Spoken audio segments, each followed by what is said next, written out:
The last breath on Earth. The world has a strange way of feeling most permanent right before it vanishes. My name is Elena, and until a Tuesday afternoon that forever redefined my existence, I was a woman of schedules, deadlines, and the quiet anxieties of a modern life in Chicago. I lived in a world of concrete, digital pings, and the constant rhythmic hum of a city that never stops to breathe. I didn't know then that my own breath was a gift I was about to return. The day started with a heavy sky, the kind of gray that feels like it's leaning against the windows of the skyscrapers. I remember the smell of rain on hot asphalt and the bitter taste of my third coffee. There was no omen, no divine whisper in the wind, just the mundane rush of a life being lived at high speed. I was crossing a busy intersection near Millennium Park, my mind miles away, calculating a budget report, when the sound of the world simply changed. There was a screech of tires, a sound so sharp it felt like it was cutting through my very teeth. I turned, and for a fraction of a second, I saw the grille of a heavy delivery truck. It looked like a wall of chrome and steel. There was no time to scream, no time for my life to flash before my eyes in the way movies suggest. There was only a violent, bone-shaking thud, and then a silence so profound it felt like the entire universe had held its breath with me.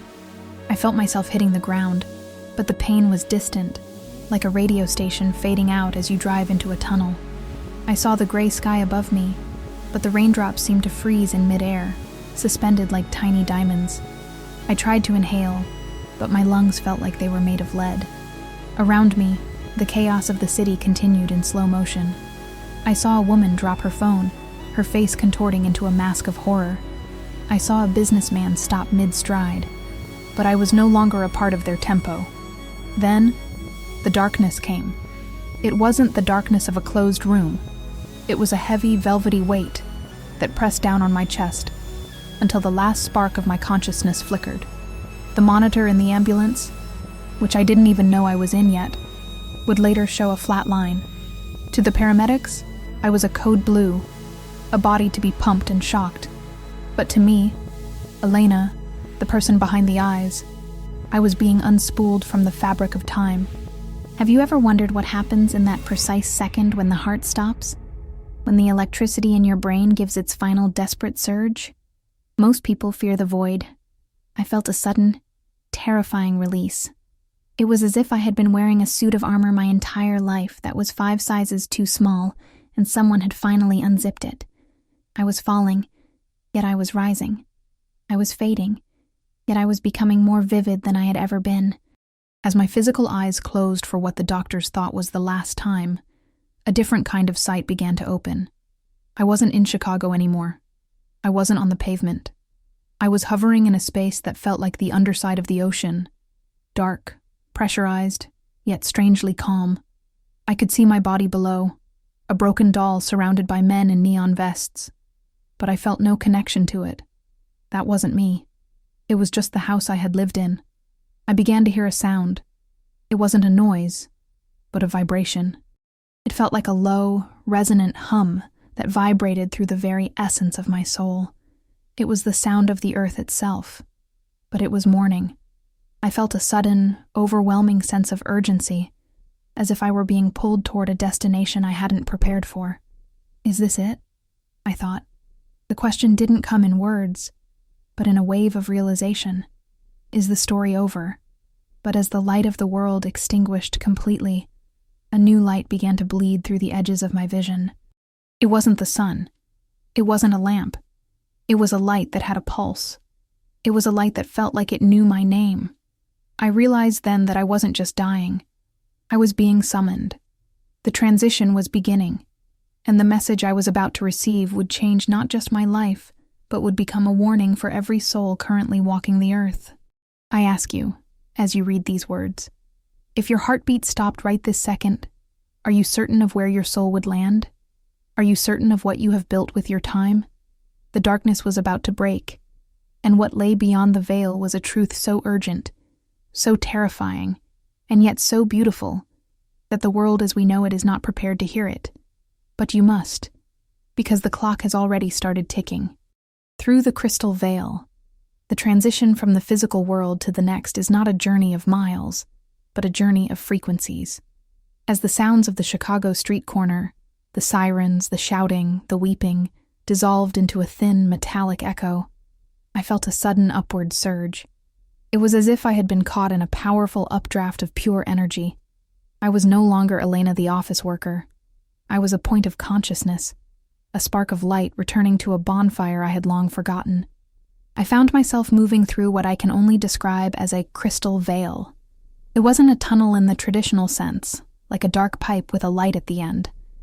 Instead, it was a vast kaleidoscopic corridor of shifting geometric patterns and translucent colors that don't exist in our earthly spectrum. The walls of this passage seemed to be made of liquid diamonds, vibrating with a high-pitched celestial music.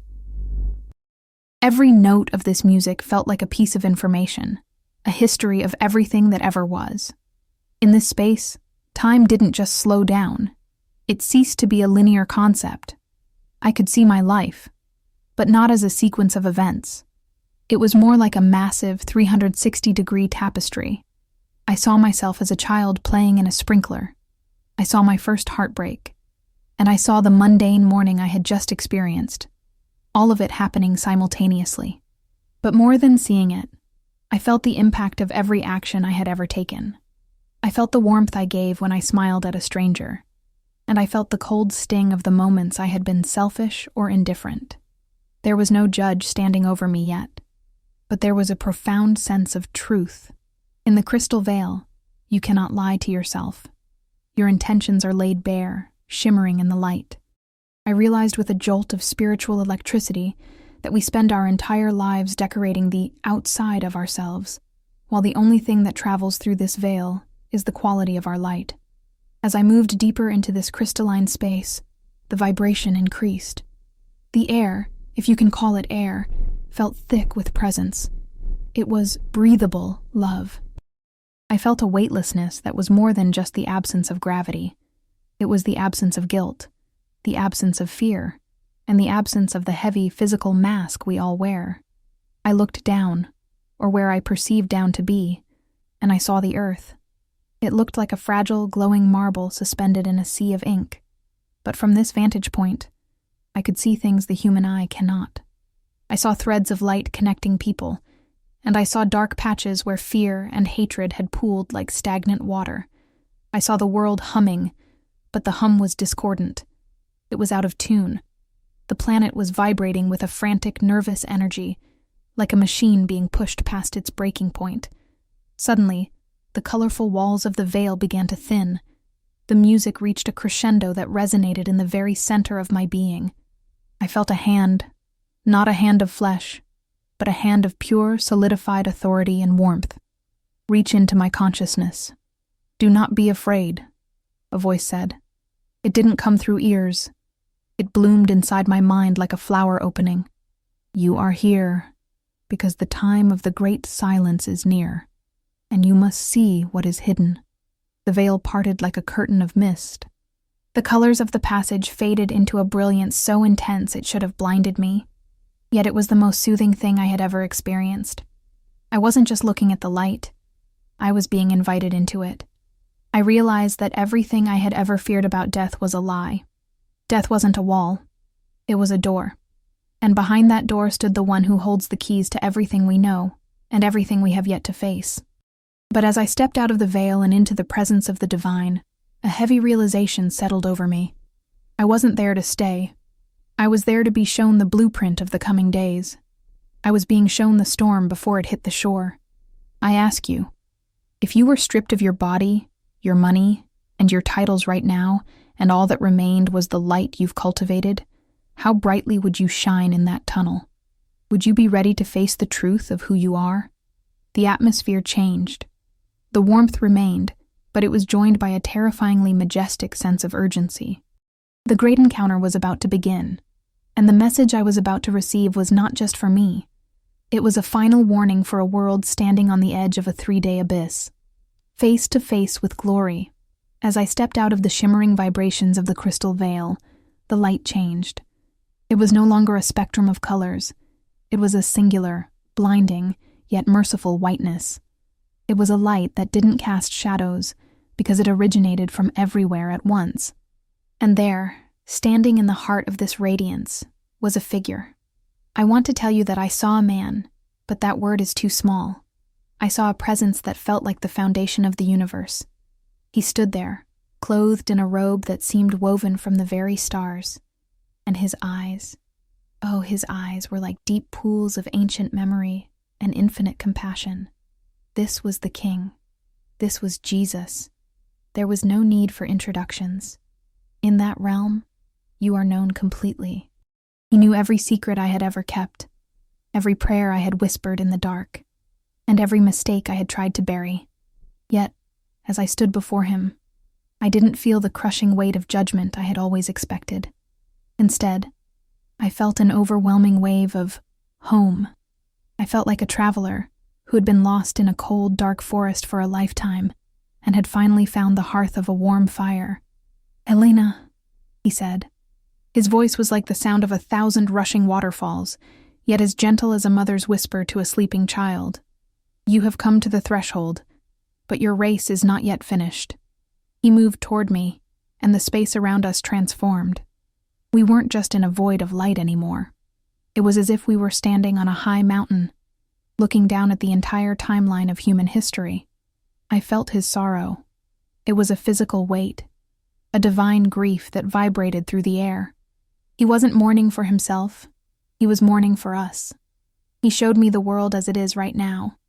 From this height, I could see the frantic pace of our lives.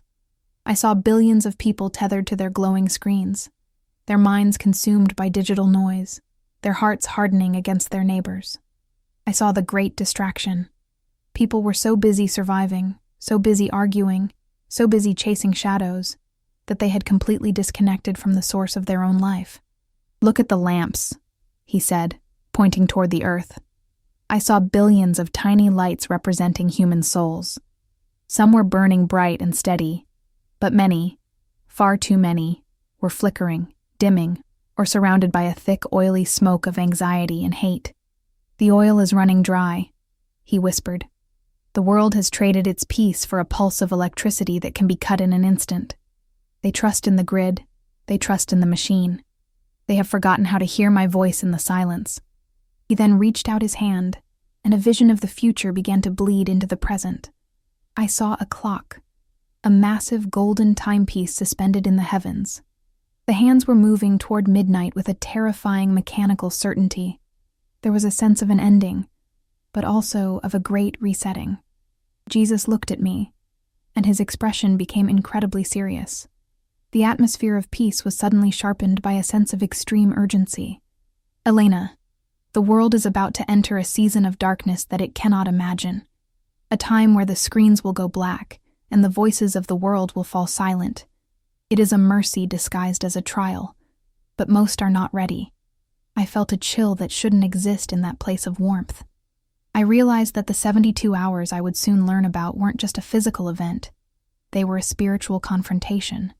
Before we continue into the details of the vision he showed me regarding the coming blackout, I want to ask you something deeply personal. Stop for a moment and look at your own lamp. If the world went silent today, would you know how to find God in the dark? Please, I want to hear from you. Write "I am ready" in the comments if you are seeking peace, or share a prayer for your family. We need to build a community of light right now. The vision was about to shift from the beauty of heaven to the reality of what is coming to earth.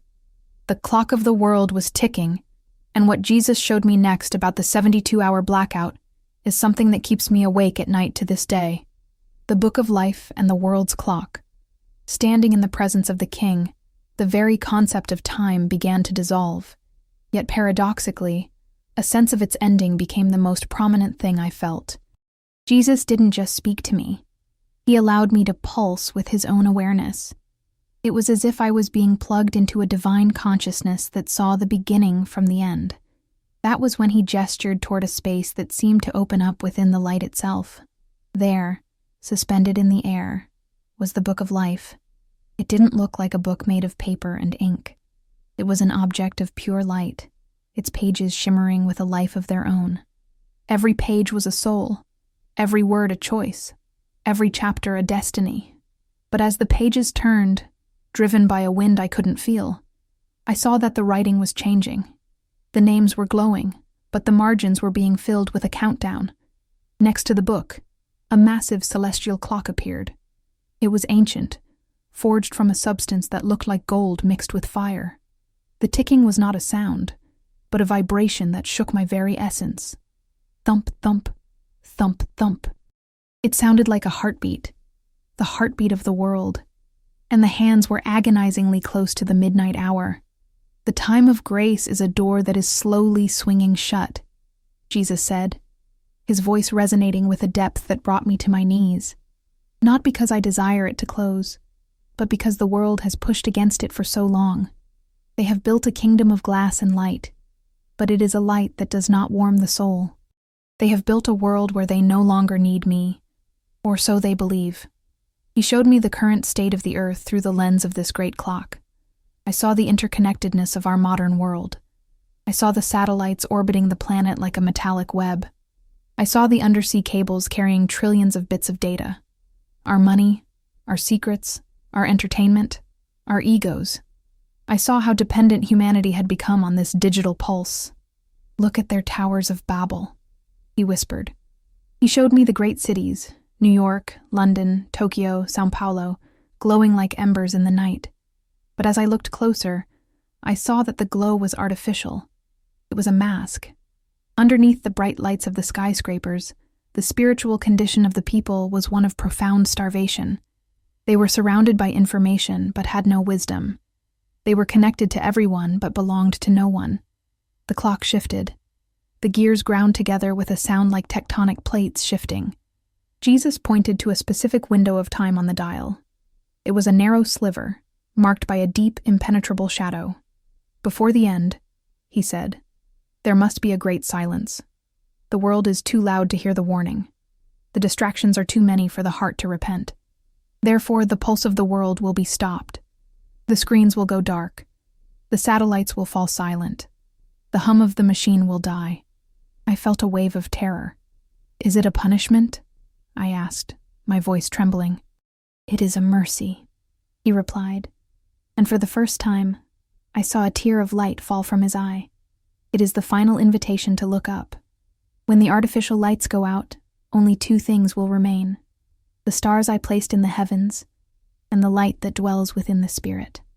For 72 hours, the world will be forced to sit in the stillness of its own soul. For 72 hours, the noise of the enemy will be muted, and my voice will be the only one calling in the wilderness of the heart. He showed me the book of life again. I saw names being blotted out by shadows of gray, not because of sins in the way we think of them, but because of indifference. The greatest sin of our age, I realized, was simply not caring.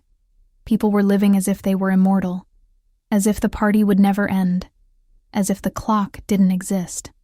Elena, he said, turning his full gaze upon me, the countdown has already begun in the spiritual realm. The physical world is just a shadow that follows. When the lights go out, those who do not know the shepherd will be consumed by the darkness of their own fear. But those who have oil in their lamps, those who have sought me in the secret place, will be the beacons for the lost. The intensity of the vision was overwhelming. I saw the faces of people I knew, people I loved, caught in a whirlwind of digital addiction, totally unaware that the global blackout was looming over them like a tidal wave. I felt a desperate need to run back, to grab them by the shoulders, to scream that the clock is real. Jesus placed a hand on my shoulder, and the vibration of the clock slowed, though it did not stop. You must tell them that the darkness is not the end, but the final call to the light. Only one country, one mindset, one way of living is truly prepared for what is coming. The rest will fall into chaos because they trusted in the grid instead of the giver. As I stood there, between the book of life and the ticking of the world's clock, the weight of the message settled into my bones. This isn't a story for a movie. This isn't a conspiracy. This is the heartbeat of a father who is about to turn off the lights so his children will finally stop playing with fire and come home. I look at you now, through the screen that may one day soon go dark. I have to ask, Do you feel the ticking of that clock in your own life? Do you feel that sense that things cannot continue as they are much longer?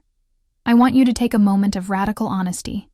Go to the comments right now and write, "Lord, light my lamp." If you feel the urgency of this message, share one thing you are grateful for that doesn't require electricity. Let's start focusing on what truly matters before the silence begins. The clock is moving. The 72 hours are being prepared in the heavens. But what exactly happens when the world goes black? What did he show me about the chaos and the one nation that stands ready? I will tell you in the next chapter, but only if you are ready to hear the truth. The vision of chaos. The 72-hour blackout. The atmosphere in that divine space shifted from the majesty of the great clock to a reality that felt far more visceral, cold, and immediate. Jesus reached out his hand, and it was as if he pulled back a curtain over the physical world. Suddenly, I wasn't just looking at the earth. I was in it, yet observing from a place of safety. "Watch," he said. "This is the moment the world's false foundation crumbles." I saw the world at dusk. It looked like any other day. Millions of cars stuck in traffic, people scrolling through social media on subways, flickering neon signs in Times Square, and the constant, invisible hum of the internet tying everything together. Then, in a heartbeat, the hum stopped. It wasn't a slow fade. It was a snap. I saw the lights of entire continents blink out simultaneously. From the high-rises of Dubai to the favelas of Brazil, the artificial glow vanished. At first, there was a strange, eerie silence.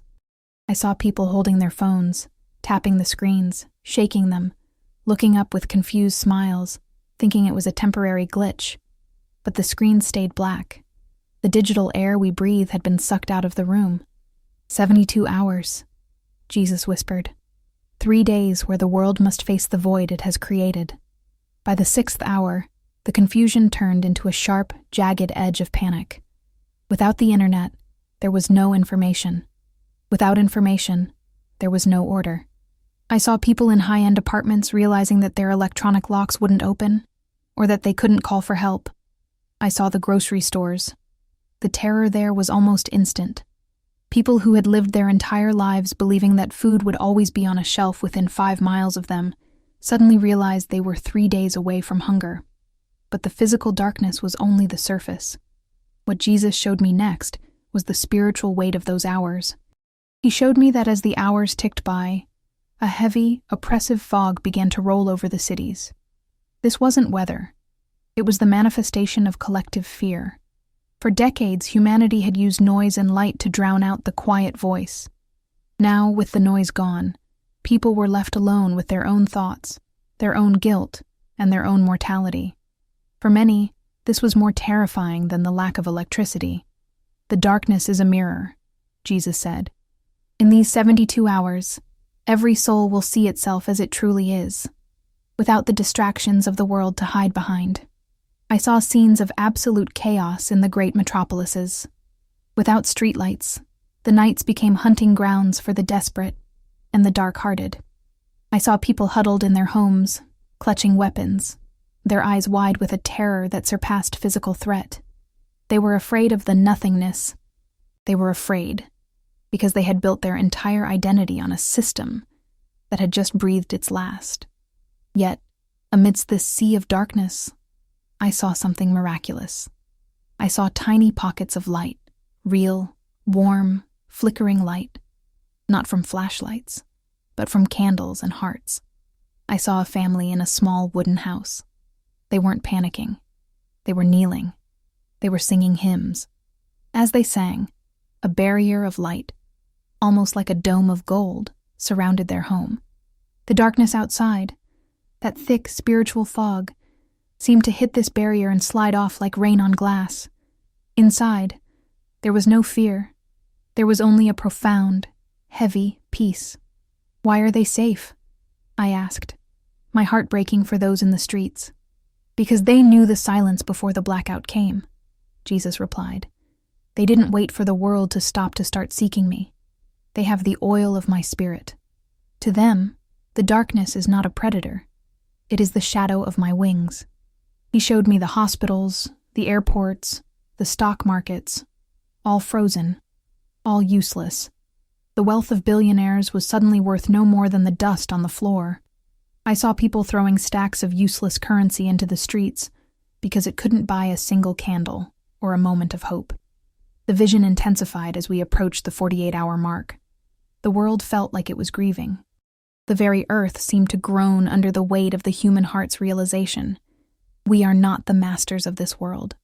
The 72 hours are a trial by fire, Jesus said, his voice becoming like thunder. The world has lived in a dream. This is the awakening. Many will choose to stay in the dark, clinging to their fear and their anger. But for some, this will be the moment they finally scream my name, not as a curse, but as a lifeline. He then pointed to a specific region on the globe, a place where the light seemed different, stronger, more organized, and ready. Only one country is prepared for this, he said, because they have understood that the true grid is the spirit. I was trembling by now. The images of the blackout were so vivid, I could almost smell the smoke and feel the cold. I realized that my life in Chicago, my job, my bank account, they were all part of the system that was destined to fail. I felt a desperate urge to warn everyone. Prepare your spirit. The lights are going to go out. I want you to think about this deeply. If your phone died right now, if your lights went out, and if they didn't come back for 3 days, not just in your house, but in the entire world, what would be left of you? Would you find yourself in that dome of light? Or would you be lost in the fog of panic? This is the moment for a heart check. Please go to the comments and write, "I will not fear." Tell me, if you had only 1 candle and 3 days of darkness, what is the first prayer you would say? We need to strengthen each other now, while the screens are still on. The vision was far from over. Jesus was about to reveal the identity of the prepared nation and the secret they hold that the rest of the world has ignored. The warning is urgent. The 72 hours are closer than you think. The mystery of the prepared nation. As the harrowing images of the global blackout flickered before my eyes like a dying film reel, Jesus moved his hand again. The chaos of the dark cities faded into the background, and the globe beneath us began to rotate. My heart was still pounding from the sight of the world in panic, but now, a specific light began to pulse with a steady, rhythmic intensity. "You see the confusion of the many," Jesus said, his voice a grounding force in the midst of the prophetic storm. "But now, look at the one that has prepared, not through the strength of their walls or the size of their armies, but through the posture of their hearts." I peered down, expecting to see a nation of immense wealth or advanced technology, perhaps a hidden underground bunker state, or a country with the most satellites. But as the clouds parted over a specific region, I was surprised. The light emanating from this place wasn't the cold, blue light of LED screens or the orange glow of sodium lamps. It was an organic, golden light that seemed to rise from the very soil and the people. "Only one country is prepared for this," he repeated, "because they have lived through the dry seasons and learned that I am the only rain." He showed me a land where the people had not yet fully traded their souls for the digital illusion. In this nation, the family unit was still the altar. I saw grandmothers teaching children how to pray by candlelight. I saw neighbors who actually knew each other's names, who shared bread when the harvest was thin, and who didn't rely on a government app to tell them how to be human. "They are prepared," Jesus explained, "because they have a parallel grid. While the rest of the world built their lives on the shifting sands of fiber optic cables and centralized power, these people built their lives on the rock of community and the spirit. When the 72 hours of darkness descend, they will not panic. They will simply light the lamps they have kept trimmed for generations." I saw scenes from within this country as the blackout hit. While other nations descended into looting and despair, the people here walked out into the streets. They didn't have flashlights. They had torches. They didn't have internet updates. They had the Word of God memorized in their hearts. I saw them opening their doors to the elderly, sharing communal meals by firelight, and, most importantly, I saw them praying in unison. Their collective prayer created a literal shield of light that the spiritual darkness could not penetrate. "This nation," Jesus said, understands that the end is not something to be feared if you are already living in the beginning. They have maintained their dependence on the earth and the Creator. They know how to plant, how to heal with the herbs of the field, and how to hear my whisper in the wind. The great silence will not be a terror to them. It will be a Sabbath. I realized then that readiness had nothing to do with prepping in the way we think. It wasn't about hoards of gold or secret bunkers. It was about delinking the soul from the world system before the system crashed. This nation had been mocked by the progressive world for being behind the times, for clinging to old-fashioned faith and simple living. But in the vision, they were the only ones standing tall while the advanced giants fell. The secret they hold, Jesus whispered, is the secret of the remnant. They know that when the world goes dark, the only thing that will have value is what you can carry inside you. They have stored up treasures in heaven, and those treasures will manifest as peace on earth during the trial. He showed me the contrast.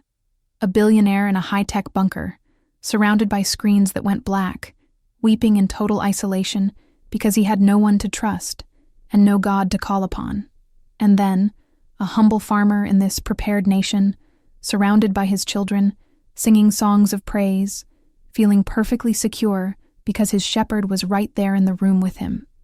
"Elena," Jesus said, turning to me with an intensity that burned like a sun, "tell them that the preparation is not physical. You cannot buy your way out of the 72 hours. You cannot hide from the great silence. You must become like this nation. You must build your parallel grid now. Connect your heart to the vine, for the branches of the world are about to be pruned." I felt a desperate need to know.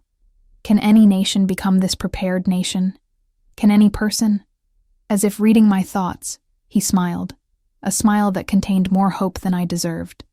Anyone who chooses the narrow way is a citizen of this prepared kingdom. But the time to choose is now, while the sun is still up.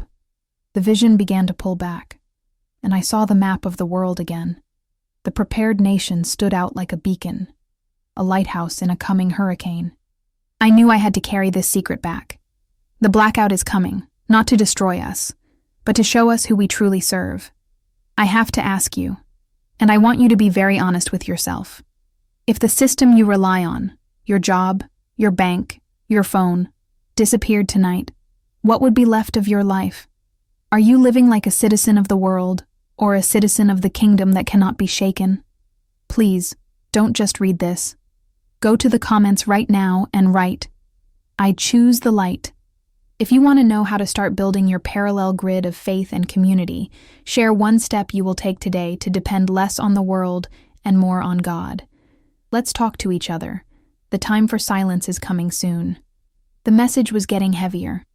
Jesus was about to show me the spiritual forces that move in that darkness, the things that will be unleashed during those 72 hours, and how to protect your home from the unseen, the forces that operate in the shadows. As we hovered over the prepared nation, the golden light seemed to offer a brief respite. But then Jesus shifted my gaze back toward the regions of the world that remained in deep, turbulent shadow. The air around us, even in that heavenly realm, felt charged with a different kind of intensity. It was no longer just about the physical loss of power. It was about the unveiling of a spiritual war that has been raging in the unseen for millennia.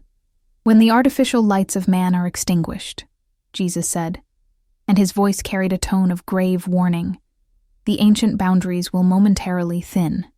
Those who have invited the darkness into their lives through their choices, their hatreds, and their idols will find that the darkness they courted has a face." He showed me the world during the peak of the 72-hour blackout. It was near the 40-hour mark. In the cities where panic had taken root, I saw things that made my soul tremble. It wasn't just human chaos. I saw shadows moving within the shadows, entities of cold, calculated malice that had previously been kept at bay by the collective distraction and certain divine restraints. "The enemy thrives in noise and screen light," he explained, "but he manifests in the terror of the silence. For those who do not know me, the silence of the blackout will be filled with the whispers of the deceiver. They will hear their own fears amplified into voices. They will see the manifestation of their own despair. I saw people in their homes, gripped by a paralyzing fear that wasn't rational. It was as if the very air had become thick with a spiritual static. These forces of the shadows were not attacking the body so much as they were sieging the mind.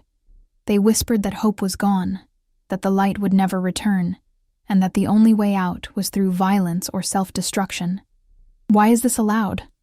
I cried out, my heart breaking for the millions caught in that psychic storm. "Because man has claimed he does not need a protector," Jesus replied. "In the 72 hours, I am stepping back just enough for the world to see what life is truly like under the master they have chosen, the spirit of this world. It is a harsh master, but even in this, there is a door of escape." He then showed me the forces of light that were also at work. For every shadow that moved, I saw a brilliant, flaming warrior of the heavenly host standing guard. But these warriors were only stationed where they had been invited. I saw a small apartment in a chaotic city. Outside, the streets were a nightmare of shadows and screams. But inside, an elderly woman was lighting a single candle and reciting the 91st Psalm. As she spoke the words, "He shall cover thee with his feathers, and under his wings shalt thou trust," I saw a pillar of white fire descend through the roof of that building. The shadows that were prowling the hallway recoiled as if burned. They couldn't even touch the handle of her door. "The shadows have no authority over the blood-bought," Jesus said. "But the world has forgotten the power of the word. They have replaced the sword of the Spirit with the plastic of the world. In the blackout, plastic will melt, but the sword will remain."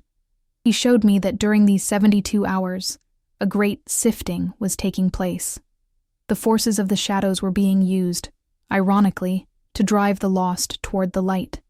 In their absolute terror, many would finally drop to their knees. I saw a man, a hardened skeptic, who had spent his life mocking faith, sitting in the total darkness of his basement. As the shadows pressed in on him, he whispered, "Jesus, if you are there, help me." The moment that name left his lips, a spark of light ignited in the center of his chest. It was small, like a mustard seed, but the shadows in the room instantly retreated to the corners. "The battle of the 72 hours is the battle for the human will," Jesus told me. "The enemy wants to use the darkness to claim souls through fear. I use the darkness to reclaim souls through their realization of need. But tell them, Elena, do not wait for the blackout to find your authority. Learn to command the shadows now, in the light of day, so that when the world goes dark, you are already a general in my army." I saw the prepared nation again. The reason they were safe wasn't just their community. It was their spiritual hygiene. They had cleared the clutter from their souls. They didn't have the anchors of occultism, bitterness, or secret sins that give the shadows a legal right to stay. They were aerodynamic in the spirit. The enemy had nothing to grab onto. As the vision of the warring spirits faded, I felt a renewed sense of responsibility. We are not just living in interesting times. We are living in the time of the great unveiling. The 72-hour blackout is a physical event with a purely spiritual purpose. I want you to stop and look around your room, even now while the lights are on. Is there anything in your life, an object, a habit, a grudge, that belongs to the shadows? If the 72 hours started tonight, would the enemy have a legal right to enter your peace? We are entering the deep waters now.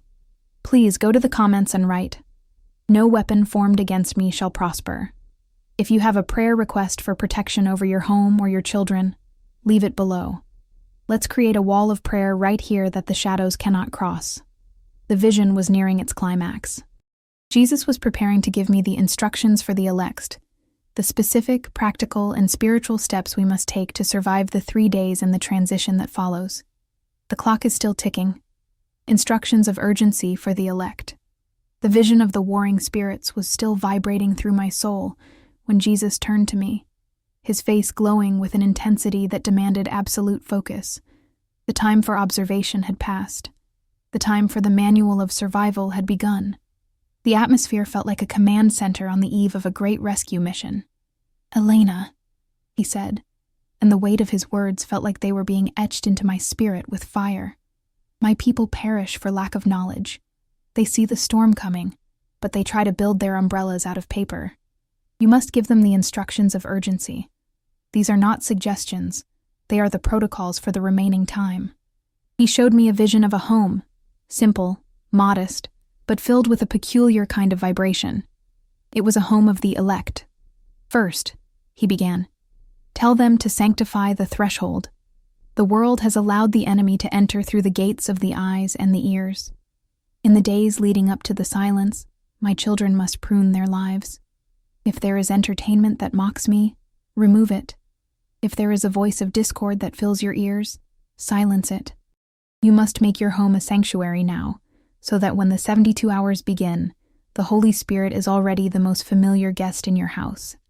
He showed me the importance of physical preparation, but not in the way the world does it. I saw a pantry with modest supplies, water, bread, oil, but more importantly, I saw a Bible placed at the center of the table. Store the living bread, he commanded. In those 3 days, physical hunger will be real, but spiritual starvation will be the true killer. Tell them to memorize the Psalms, especially the 23rd, the 91st, and the 121st.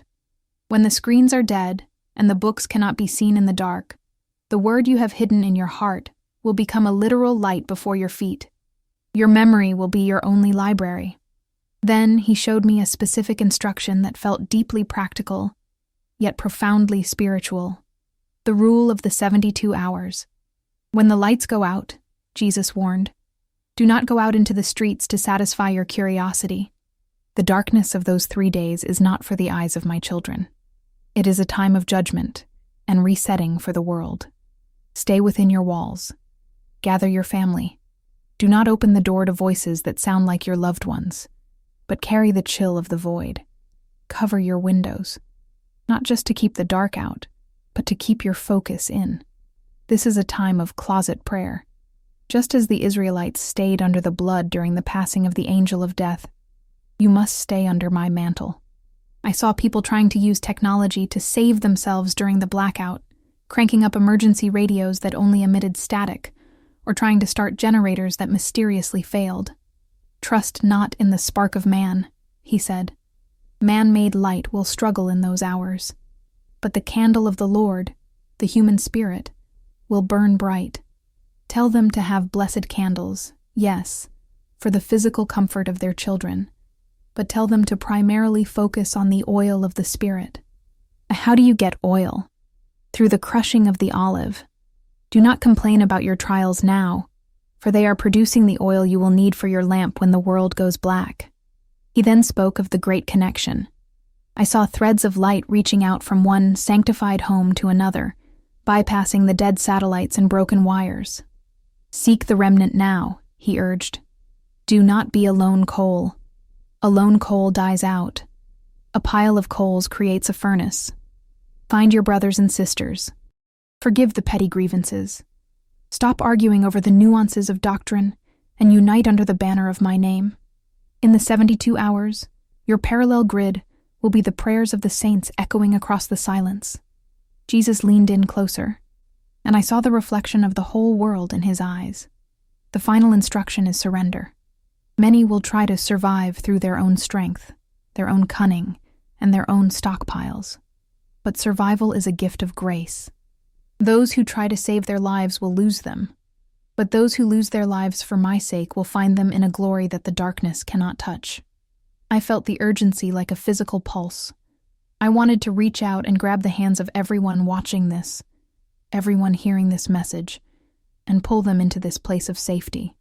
The instructions were so simple, yet so difficult for a world addicted to its own self-sufficiency. Tell them, Elena, the 72 hours are a bridge. On the other side is a new dawn, but only for those who didn't let their lamps go out in the crossing.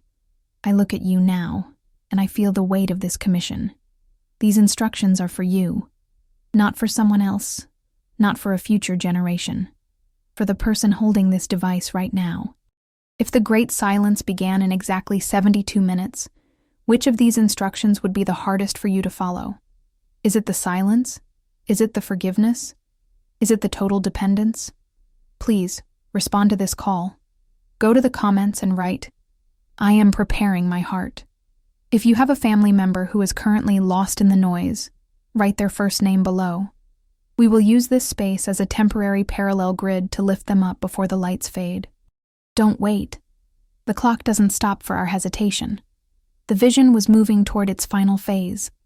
I was about to see the return, the moment I was sent back into my broken body, and the final, earth-shattering warning Jesus gave me to deliver as I crossed the threshold back to life. The forced return and the pain of parting. The presence of Jesus was so all-encompassing that I had forgotten I ever possessed a physical body. In that realm, there is no weight, no gravity, no chronic pain, and certainly no fear. I felt as though I were a part of the light itself, a single note in a perfect eternal symphony. But as the last of the instructions for the elect resonated within me, the atmosphere of the heavenly throne room began to change. The golden light didn't dim, but it began to feel more distant, as if a curtain were being slowly drawn between us. "No," I whispered, though I had no tongue to speak with. "Please, let me stay here. I cannot go back there. Not to the noise, not to the darkness." Jesus looked at me with a smile that was both beautiful and heartbreaking. He reached out and touched the place where my heart would be. "Elena, you carry the seeds of the new dawn. If you stay here, the garden I have planned for those who survive the 72 hours will have one less voice to guide it. You are not being sent back to live for yourself. You are being sent back as a living alarm." Suddenly, the vision of the globe returned, but this time it felt terrifyingly close. I saw the hospital bed in Chicago. I saw the doctors, their faces etched with the fatigue of a losing battle. I saw the defibrillator paddles being charged. I saw my sister in the hallway, her face buried in her hands, her shoulders shaking with a grief that felt like a cold wind blowing through my soul. "The transition back is the hardest part of the journey," Jesus said. "To know the truth and have to walk again among the shadows is a heavy cross, but my grace is sufficient for you. Remember, the blackout is not the end of the world, but the end of the world as they know it. You must tell them that when the lights go out, I have not moved. I am exactly where I have always been." He then showed me a final harrowing detail. He showed me the exact moment I would wake up. He showed me that the world would look the same to everyone else, but to me, it would be transparent. I would see the clock ticking behind every skyscraper. I would see the 72-hour shadow hovering over every person I passed on the street. "The pain of parting from this place is the fire that will keep your message hot," he told me. "Do not let the world's comfort dull your memory. Every time you feel the ache for home, let it be a reminder to warn another soul. The time is so short that even the angels are standing at the ready." Then, the forced return began. It wasn't a gentle descent. It felt like being pulled backward by a celestial magnet at a speed that shattered the senses. The crystalline veil, the golden nation, the warring spirits, all of it began to blur into a streak of white light. I felt the heavy, suffocating suit of my physical body rushing up to meet me. The warmth of the divine was replaced by a sudden, piercing cold. The silence of heaven was shattered by the rhythmic, mechanical beep, beep, beep of a heart monitor. The smell of incense and breathable love was replaced by the sterile, chemical stench of a trauma room. Thump. My chest buckled as the electricity from the paddles hit me. I felt my spirit snap back into the flesh with a violence that made me want to scream, but my throat was blocked by a plastic tube. The pain was immediate and excruciating. Every broken rib, every bruise from the truck's impact, every needle in my arm, it all rushed in at once. It was like being cast out of a warm ocean and onto a bed of jagged rocks. But louder than the pain, louder than the doctor's shouts of, "We have a pulse," was the echo of his final command. "Tell them the 72 hours are at the door." I opened my eyes, and the fluorescent lights of the hospital ceiling felt like needles of ice. A nurse gasped, "She's back. Elena, can you hear me?" I couldn't speak. I could only weep. I wasn't weeping because I was alive. I was weeping because I had seen what we were about to face, and I saw how many people were still laughing, still scrolling, still sleeping through the countdown. I looked at the nurse, a kind woman with tired eyes, and I wanted to grab her and tell her to buy candles, to pray, to find the prepared nation in her heart, but all I could do was squeeze her hand with the little strength I had. I realized then that the 72-hour blackout is a mercy because it is the only thing that will stop our headlong rush into the abyss. We are like children playing on a railroad track, enchanted by the vibration of the rails, unaware that the train is right behind us. The blackout is the hand that pulls us off the tracks, even if it leaves us bruised and in the dark. As I lay there in that hospital bed, starting the long journey of recovery, I knew my life was no longer my own. I am a woman living between two worlds. I see the 2026 calendar on the wall, and I see the golden clock of heaven superimposed over it. I have a question for you, from the perspective of someone who has felt the snap of returning to this heavy world. If you knew, beyond any shadow of a doubt, that you only had a short window of normal life left before the great silence, what is the first thing you would change? Who is the first person you would forgive? I am still recovering, but I am here to deliver this message. Please, go to the comments and write, "I hear the call." If you feel a weight on your heart to reach out to someone you haven't spoken to in years, write their initials below. Let's start mending the parallel grid of our relationships right now. Every comment is a spark against the coming dark. The final chapter is coming. I will tell you about the awakening and the very last warning Jesus gave me as I felt the cold air of earth hit my lungs, a warning about the specific day the clock hits 0. The awakening and the final alert. The transition from the clinical cold of the hospital room to the reality of daily life was not a return to normalcy. It was an immersion into a mission. As the tubes were removed and my voice returned, the doctors spoke of medical miracles and neurological anomalies. They looked at my charts, but I looked at their souls. I saw the frantic pace of the hospital, the glowing tablets, the buzzing pagers, the reliance on a power grid that I knew was destined to falter. To them, I was a patient who cheated death. To me, I was a messenger who had been sent back to a burning building to find those who were still asleep. "Elena," my sister whispered one night by my bedside, "you keep talking about the clock. You keep talking about 72 hours. You're safe now. It's over." I looked at her, my heart breaking with the weight of the secret I carried. "It's not over, Sarah. It's beginning. The world is on life support, and the plug is about to be pulled. Not to kill the patient, but to force us to breathe on our own again." Jesus' final words to me as I crossed the threshold back into my body were not just a comfort. They were a roadmap. He had said, "When the world sees the sign in the sun and the moon, tell them to count their steps." The 72 hours are the labor pains of a new world. Only one country is prepared because they have made me their king, and not their convenience. As I began to recover my strength, I started to notice the signs he had whispered about. I watched the news, not with the anxiety of a consumer, but with the eyes of a watchman. I saw the solar flares increasing in intensity, the magnetic poles shifting, and the growing instability of the global financial system. But more than that, I saw the spiritual sign, a coldness in the hearts of men. A world that has become so interconnected by fiber optics that it has lost its connection to the divine. The final alert I was commissioned to give is this. The global blackout is not a random technological failure. It is a deliberate, divine Sabbath imposed upon a world that has forgotten how to rest. During my final moments in his presence, Jesus showed me a specific vision of the prepared nation. I saw that this nation wasn't a geographical superpower. It was a people scattered across the globe who lived by a different set of rules. However, he pointed specifically to a region, a land of deep faith and historical suffering, where the people had been forced to rely on God for their daily bread for generations. They are ready, he told me, because their technology has never been their God. When the 72 hours come, they will simply continue their prayer. The rest of the world will be in shock, because their God, the screen, has died. But for the prepared, the God of the secret place will be more visible than ever. He warned me of the 72-hour threshold. The first 24 hours will be a time of confusion and denial.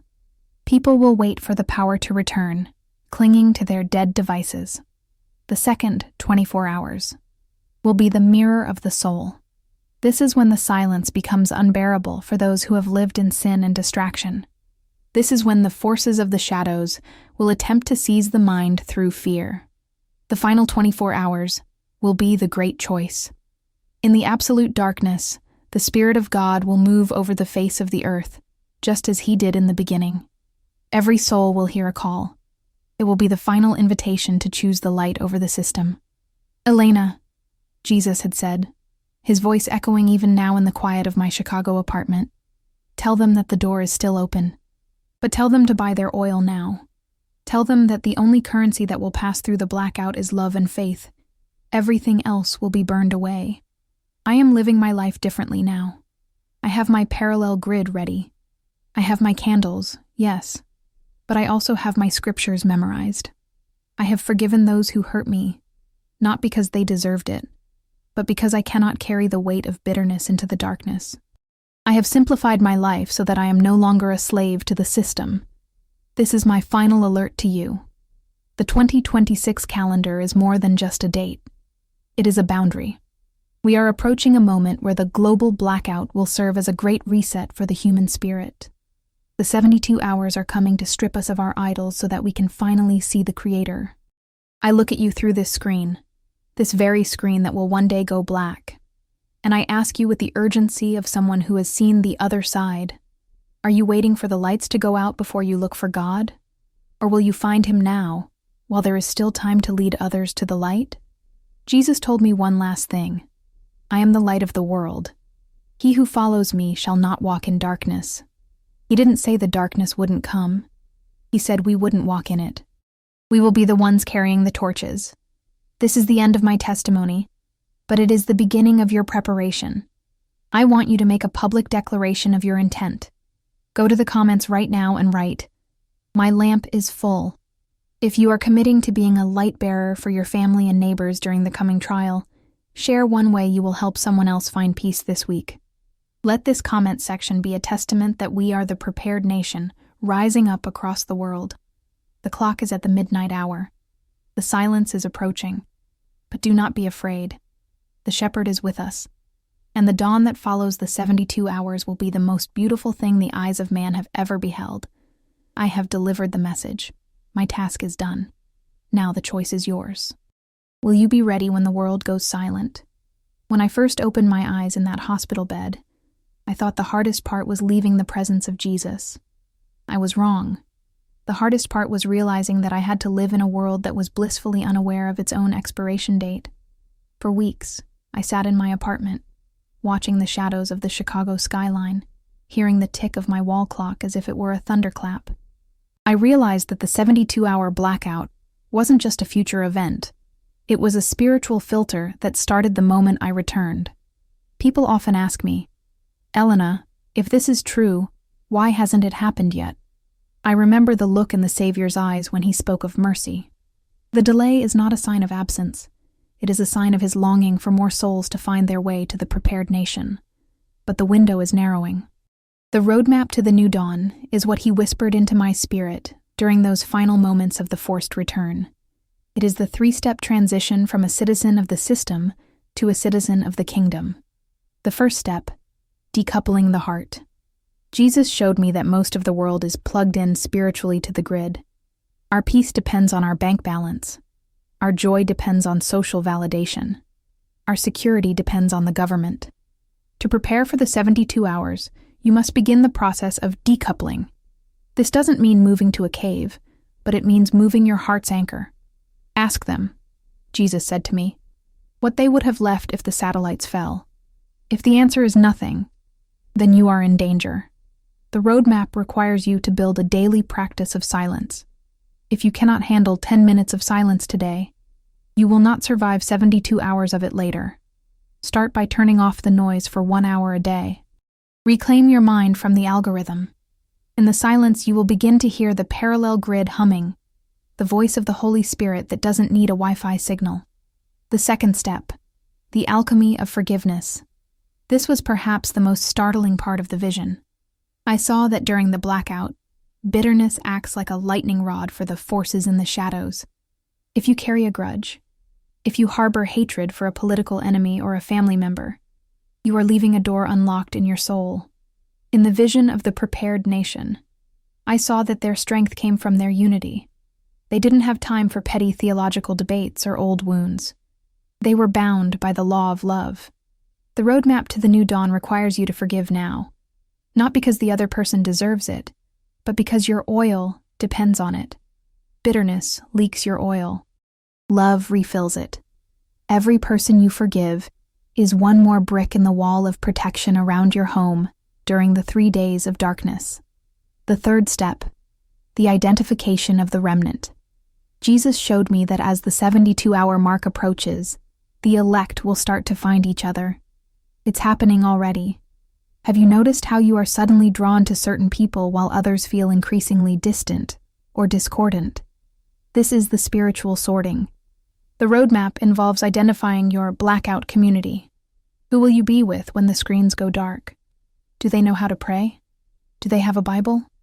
Do they know how to encourage you when the shadows whisper? You must find these people now. The time of the Lone Ranger Christian is over. The prepared nation is made of cells, small groups of believers who are linked by the Spirit.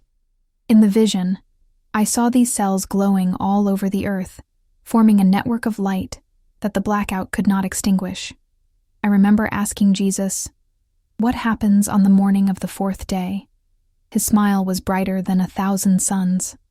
The morning of the 4th day is for the inheritors. The world will be clean. The noise will be gone. The idols will be dust. And those who stood firm in the dark will see the sun rise on a world where I am truly king. I look at the world now. The wars, the rumors of wars, the digital madness, and I feel a strange sense of peace. The 72 hours are not a trap. They are an escape. They are the moment the Father says, "Enough. My children need to come home." I have spent my recovery writing down every detail, every instruction, and every warning. I am not a prophet. I am just a witness. I am someone who died and saw that the most real things in our life are the things we cannot see. The blackout is coming to remind everyone of that truth. As you contemplate this roadmap, look at your life through the lens of the 4th day. If the world reset tomorrow, what would you want to have in your hands? What kind of person would you want to be when you walk out into that first sunrise? This is our final moment of connection before this message ends. I want you to take a stand in the community. Go to the comments and write, "I am a citizen of the kingdom." If you are ready to start decoupling your heart from the world system, share one thing you are letting go of today, whether it's an addiction, a fear, or a grudge. Let's help each other carry the light. Your comment might be the very encouragement someone else needs to fill their lamp. The clock has moved another minute closer to the end. The 72 hours are no longer a distant threat. They are a present reality in the spiritual realm. I will see you in the light, whether it be in this world or the next. The transmission is complete. May your lamp be full, and your heart be at peace.